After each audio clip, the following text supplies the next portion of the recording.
You're listening to Permission to Shine, the podcast.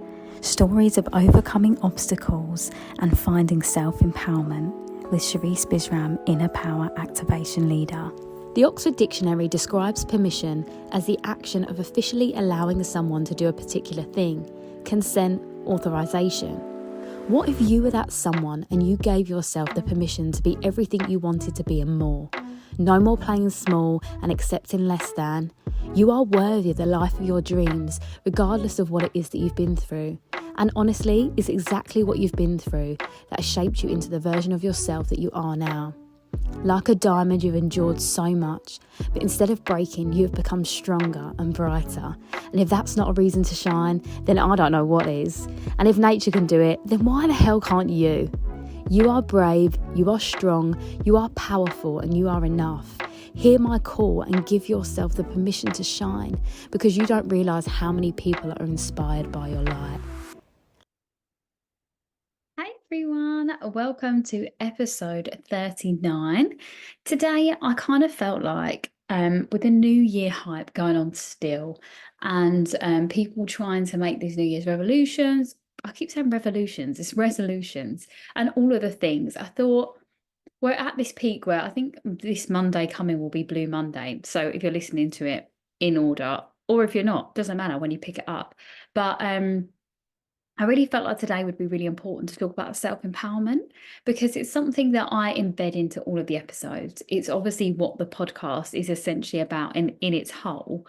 But I just felt like if we could utilize that, really hone in on it to what it means, and then the extra components that come with being self-empowered really and how to live your life in that way. Because I think, as I said, all of this New Year hype has got us rejigging our plans on like how we live our lives really and carry out our daily exercises and all of the things. I think it's really important. So on the topic of self-empowerment, I just kind of wanted to really go into my interpretation of it, and it could look different to everyone else. At the time in my life where trauma was leading, self-empowerment looked to me like being the boss, being in charge, being in control, having all the answers, being a know-it-all, doing things my way when I wanted to. And that was my version of that then. However, now I've done that healing journey and I've kind of taken off that armor and that need to prove myself. Now, don't get me wrong, there's still some debris there. I'm not going to say that I'm perfect and it's all healed and gone forever, because that's part of the journey. And I always talk about this is that, healing is circular, not linear. So we're always going to be met with some shadows and some wounds that we've dealt with in the past. But, doing the main bulk of healing and really clearing away so much hard stuff, there's only little tiny debris left, as I said. So a little bit of that's still there. But for me now, what I know self-empowerment to be is that feeling of feeling grounded in who I am and knowing who I am and not needing to prove myself because of it. Now that does take time to get there. And when I say time, I mean practice and daily choices. And this is where the word consistency for me plays a massive part, because there is no way that I would have ever achieved self-empowerment if I hadn't been consistent in my daily practices. Now, the toxic version of that does look like being unwavering in that, like being so methodical and meticulous in those, I have to do this, and this, but equally knowing what the other side of that looks like too. So the reason why I pride myself in, meditating twice a day is because when I don't feel grounded, I'm then reacting and not, coming from a space of knowing or groundedness, as I said. And this word grounded comes in quite a lot because for me, I felt like ego was really far forward, pushing forward at 100 miles an hour all the time. And then for me, like surrender feels like felt, sorry, so scary to let go and all of these things. It was something I didn't want to be. It felt like a weakness to me at the time. And I feel like the grounded space in the middle is being able to tip backwards and forwards when it feels right to do so. And you'll only know if it's right to do so if you are grounded in that space. Think of a pendulum, it's like that, the swing in motion. It almost like you have to swing forward and back to move forward in life in general, or move however in life. But yeah, that feeling of really knowing yourself is just so powerful. And you only get to that space through, looking in really and asking yourself these questions. And this is something that's come up on the podcast and, my blogs and all of the things all of the time. Like, how do you find self-empowerment? And the biggest part of that is the one thing that people don't want to look at, which is, what are you most afraid of? Because I promise you, when you can befriend your fear and your shadow side and work with it, that is a game changer, because then your fear becomes your ammunition to push you forward. So, for example, for me, my fear's always been failure. I've always been afraid to fail.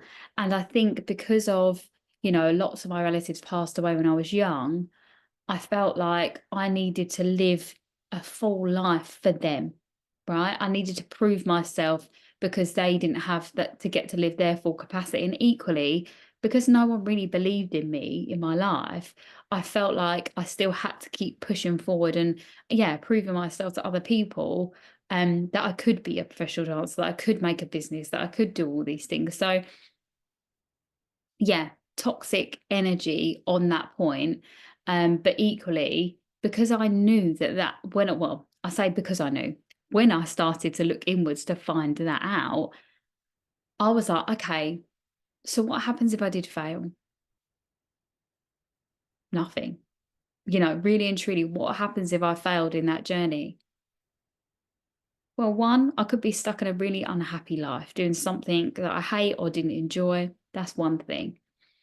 Two, I could get a job doing anything. So really and truly, maybe I'd find another passion. Um, or three, what if I didn't? You know? And it's when we pull it apart into those small, simple steps and just look at it like that, it's like, oh, it's really not that big of a deal, right? And again, another one for me was um to be seen as a successful person or whatever, like, I guess in other words, what people thought about me. So we think about that again and pull that apart. Um, what I know for sure is, especially from doing the work and everything, is that what people think about me is their problem, not mine. And that is such a reclamation of your power, because this is the thing, right? We hold the power always, but we give it away. So you give it away to those people that think some things of you. You give it to your fear and let the fear lead you. And you give it to society, like, what is their expectation of you? And then you feel like, even, your employer, maybe you give them your power because, what you want to do seems so far-fetched that actually you're not willing to um step forward into that. That's all of what feeling disempowered looks like. Yeah. So then when we call back our power, it's knowing, is in that knowing of being like, okay, this is what I'm afraid of, so what am I going to do differently? And this is how we become self-empowered, because we look at those flaws, or I say flaws, the fears, and we can, yeah, use that as a tool to push us forward. Okay, I don't want to fail. I'm scared of failing. So what can I create, do, or learn to help benefit me? For example, in the lockdown, I couldn't be a professional dancer anymore because pandemic, obviously. And also, I realized that that was a dream that I made when I was 18 years old, right? I'm now 28 at the time, and I'm thinking, okay, well, what can I do? And I was like, I don't want to fail. I don't want to say that I gave up, because, I didn't, and I still love dance. How can I make this work for me? And actually, the first thing I thought about was, let's go back into education, because then I'm growing. Because this is another thing, I think, you know, and I'm a pure example of this as well. We sometimes want to skip to the end part. I wanted to go straight from being a professional dancer, pandemic hitting, to jumping straight into something else and being successful and great at it. That's not how it works. And if that did happen, you would have cheated so many like routes of your journey that actually you would have failed anyway because you did it the shortcut way, which never works, by the way. Not saying it can't be easy, because it absolutely can be easy, but when it's in alignment. And you have to learn these things along the way. I think, you know, it does get to be easy if you enjoy it and if you learn from what you're learning and going through. So yeah, for me, to prevent myself from feeling like I failed, I had to, for me, go into education. That felt like the right thing to do. And then from there, I started to expand and think about the connections that I had in the dance industry already, the schools that I'd been to, and then I started to build up from that space. Now, that does take time, and I'm not at Z yet. I'll tell you that. I'm not at the end of my goal here. I'm still probably maybe D, E, F, maybe somewhere around that mark.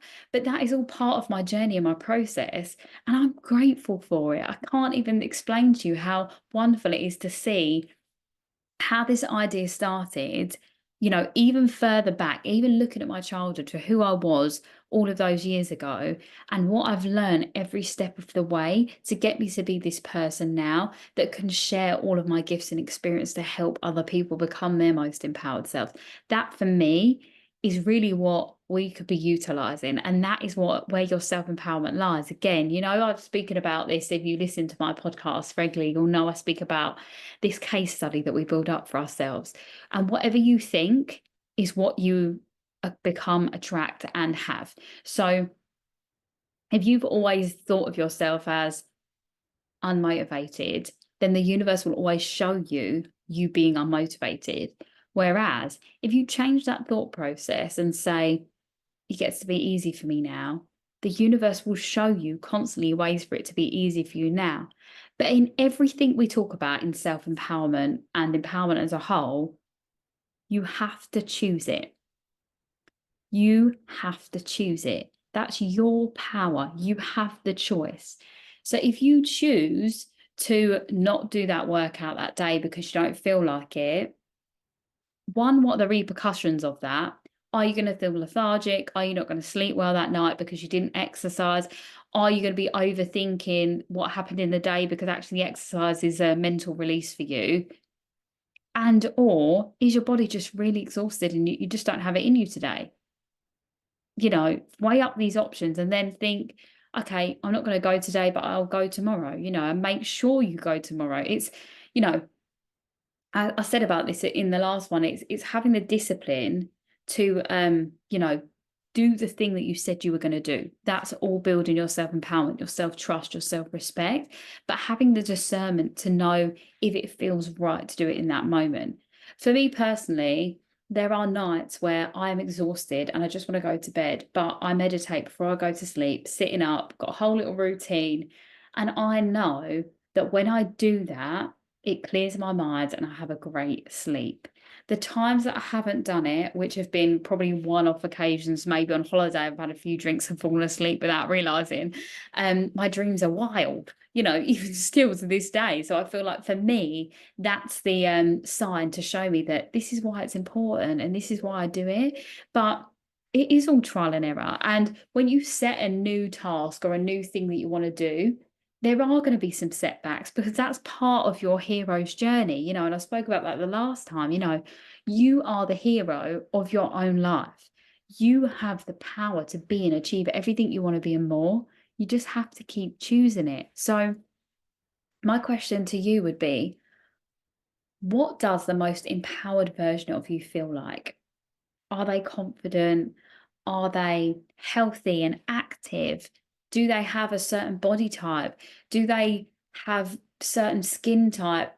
Is their hair a certain length? You know, really think about those things. And if you were that person, like, would you be shopping somewhere different? You know, like, would you be buying your clothes from just organic spaces because that's what your skin would prefer? You know, like, think about all of those things there. They're like your North Star. They're your Z, right? That's where you need to get to.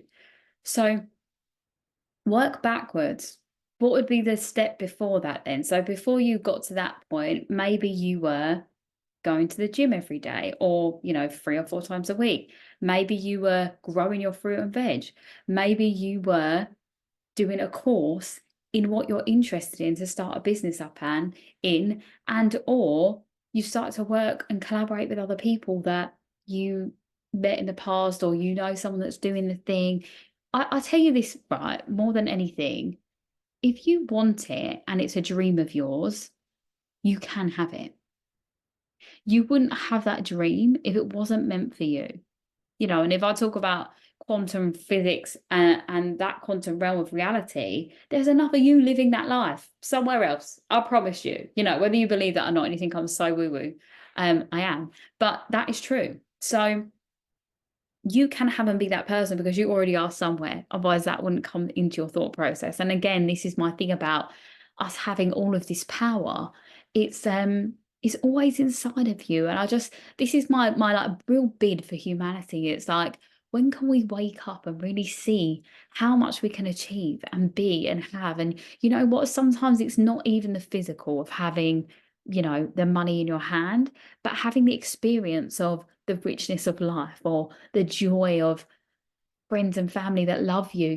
These are all the moments of like what life is for. And I think sometimes we get caught up on, again, that external thing of, if I have 1 million followers, I've made it, or if I've hit like a certain price range that I wanted to price, it's not the right word, isn't it, income that I wanted to receive. Like if I was in that's a tangible outcome, right?